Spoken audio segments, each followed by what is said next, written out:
పోతే ఇవాళ మీ social media ద్వారా మీరు బయట అవాక్కులు చవాక్కులు పేలి మరి ఆరడుగుల ఆజానుభావుడు అంటాడు. ఆయనకు నెత్తిలో లేదు, దమాకు మోకాలలో ఉంది. మరి అసెంబ్లీలో మీ ప్రతిపక్ష నాయకుడు మాట్లాడాల్సిన బాధ్యత మరి ఎందుకు మాట్లాడకపోతున్నారు?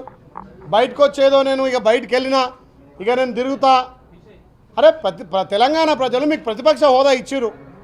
ప్రతిపక్ష హోదా మెయింటైన్ చేయలేని మీరు మరి మీ భావన మీ బామ్మడితో ప్రతిపక్ష హోదా తీసుకొని ఆ చర్చలకు మీరైనా రండి. భవిష్యత్తుని అర్థం చేయని అనుకుంటున్నా. ఇక 2 తారీఖు నుంచి అయితే వచ్చేటట్టు లేడు. నిజంగా ఇవాళ ఎంత గొప్ప విషయం అంటే ఈ రాష్ట్ర ముఖ్యమంత్రి వర్యులు రేవంత్ రెడ్డి గారు 10 ఏళ్ళు ముఖ్యమంత్రిగా ఉన్నటువంటి కేసీఆర్ దగ్గరికి వెళ్ళి అక్కడ ఆయనను పలకరించి వచ్చిందంటే ఈ తెలంగాణలో ఎంత హుందాగా ముఖ్యమంత్రి వ్యవహరిస్తున్నారు.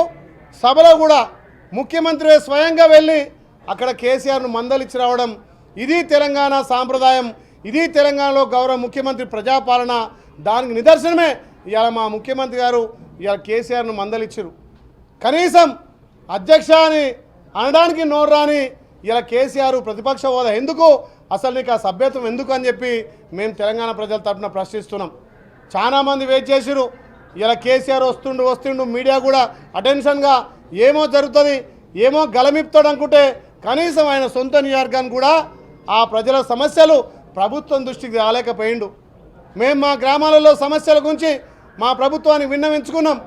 మొన్ననే నూతనంగా ఎన్నికైనటువంటి 12,703 సర్పంచులు ఆ గ్రామాలలో మాకు సమస్యలు చెప్పుకున్నారు.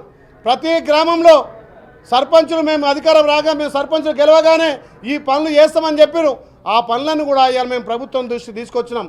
ముఖ్యంగా గ్రామాలలో కోతుల బెడద ఉంది, గ్రామాలలో కుక్కల బెడద ఉంది. గ్రామాలలో మేము గెలవగానే ఈ పనులు చేస్తామని చెప్పి ఇలా సర్పంచులు హామీ ఇచ్చారు. ఆ సర్పంచుల పక్షాన మేము ఇలా అసెంబ్లీలో మాట్లాడినాం. ప్రతి గ్రామంలో కోతులను పట్టడానికి ప్రత్యేక నిధులు ఇవ్వాలని చెప్పి మా గౌరవ ముఖ్యమంత్రి ద్వారా సభకు మేము విన్నవించుకున్నాం. నూతనంగా గెలిచిన సర్పంచులు ఏదో గ్రామాలు అభివృద్ధి చేయాలి, మేము రాగానే పల్లెలు అభివృద్ధి కావాలని చెప్పి ఎంతో ఆకాంక్షతోటి ఇలా ఒక మేనిఫెస్టోగా మేము గెలవగానే కోతుల పట్టిస్తాం, కుక్కల పట్టిస్తాం, గ్రామాన్ని అభివృద్ధి చేస్తాం, నీటి సమస్య తీరుతాం, అక్కడక్కడ బస్సు సౌకర్యం కావాలని చెప్పి ఇలా గ్రామాల్లో సర్పంచులు ఎన్నో హామీలు ఇచ్చి ఆ గ్రామ ప్రజల ద్వారా ఎన్నుకోబడ్డ సర్పంచ్ల బాధ ఉన్నటువంటి సమస్యలు కూడా ఇలా మేము అసెంబ్లీ ద్వారా ఇలా ప్రభుత్వానికి మేము తెలియజేసినాం. ఇది మాకు ప్రజల మీద ఉన్నటువంటి నమ్మకం. ప్రజల ద్వారా ఎన్నికైనాం కాబట్టి ప్రజలకు బాధ్యతాయుతంగా మేము ప్రజల తరఫున మా నియోజకవర్గాల తరఫున కొట్లాడుతుంటే మరి సార్ వచ్చే ఆదరించే ఫామ్ హౌస్ బాయ్. మళ్ళీ నాకు తెలిసి 6 నెలల తర్వాత ఒక సంతకాన్ని తప్ప ఈ తెలంగాణ ప్రజలను ఆయన ఉరగబెట్టేది లేదు. 10 ఏళ్ళు దాచుకొని ఫామ్ హౌస్